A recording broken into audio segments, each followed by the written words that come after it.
Hello everyone, চলে আসলাম আমি তোমাদের পূজা তোমাদের সাথে আরও একটা নতুন ব্লগ নিয়ে। তো আশা করি সবাই বেশ ভালো আছো আর আমিও বেশ ভালো আছি। তো এটা হচ্ছে গতকাল রবিবারের ভিডিও, যেটা আজকে আমি আপলোড করছি।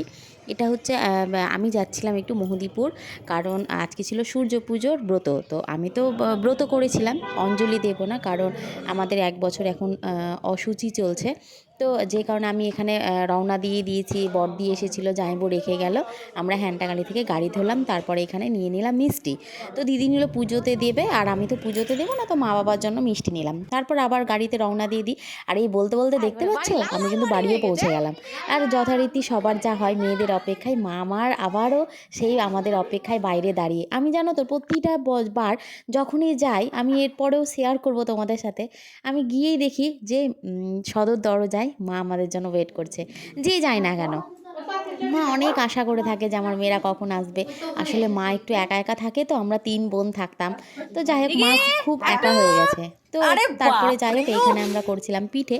পিঠে বানিয়ে নিলাম, কারণ আমরা তো আর কিছু খাবো না, কারণ এগুলোই খাই। আর এখানে একটু দিদির সাথে একটু মজা করছিলাম, যে ও লিপস্টিক লাগাচ্ছিল সেটা নিয়ে। তো তারপর যাই হোক, আমরা এখানে দেখতে পাচ্ছ আমরা সবাই রেডি হয়ে নিয়েছি।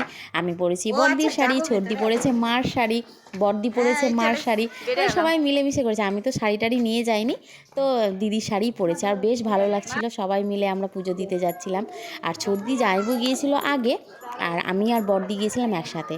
তো যাই হোক, গিয়ে দেখি একটু পুজোর মানে আরম্ভ জাস্ট হব। তো সেই মুহূর্তেই আমরা কিন্তু এখানে চলে গেছি। তো আমি আমার তো মানে আমার জ্যাঠা শ্বশুর মারা গেছে বলে আমাদের 1 বছর, আর আমার মারও মানে আমার নিজেরও জেঠু মারা গেছে বলে আমার মাও মানে গায়ে পালন করবে সব, যেটা থালাতে করে নিয়ে যায়, ডালা বলে যেটা আমাদের ওইদিকে, তোমরা কি বলো জানি না। তো যাই হোক, সেটা আমরা করব না। তো ছোটদি আর বড়দি মিলে করছিল। তো আমরা জাস্ট ঠাকুরকে প্রণাম করলাম। আর এই দেখতে পাচ্ছ আমাদের এইখানে সূর্য ঠাকুর এইভাবেই তৈরি করা হয়। তোমাদের ওখানে কার কোথায় কিভাবে তৈরি করা হয় একটু অবশ্যই জানিও তো। তো তারপর দেখতে পাচ্ছ এখানে পুজো শুরুও হয়ে গেছে, আর পুজো শুরুর পর এখানে অঞ্জলিও শুরু হয়ে গেছে। তো এই যে চলছিল আমাদের 3 বোন, আমি তো দূর দাঁড়িয়ে, তাই আমি একটু করে ছোট্ট করে একটু ভিডিও নিয়ে নিলাম। তো এখানে পুজোর ব্রত কথা, অঞ্জলি সবই তো শেষের দিকে, তারপর আমাদের পুজোটাও কমপ্লিট হয়ে যায়। তারপর আমরা একটু ঠাকুর প্রণাম করে নিয়ে, তারপর সূর্যদেবকে একটু প্রণাম করে নিয়ে, তারপর একটু 5 সধবা মিলে যা হয়, তো সিঁদুর পরানো হচ্ছিল একে অপরকে। তো বেশ মজা লাগছিল। এটা একটা মানে সধবা মানুষের এটা একটা অহংকার, গর্ব যাই বলা যায় না কেন, আমাদের মানে সবচেয়ে অমূল্য একটা জিনিস এটা। শাঁখা সিঁদুর মেয়েদের যারা বিয়ে হয়ে গেছে তারাই এটা বুঝতে পারবে। তো যাই হোক, এখানে সবাই মিলে একে অপরকে পরিয়ে দিচ্ছিল, তো বেশ মজা লাগছিল। তো এই করে আমাদের দিনটা আজকে মানে পালন হচ্ছিল। তোমাদের কে কীভাবে পালন করেছো তোমরা অবশ্যই কমেন্টে জানাবে। আর কে কে এরকম পুজো দিতে নিজের বাবার বাড়ি গিয়েছো সেটা অবশ্যই কমেন্টে জানাবে। তো কেমন লাগছে আমাদের, আমি মানে অনেক শখ করে এই শাড়িটা পরেছিলাম, বড়দির খুব লোভ ছিল শাড়িটা।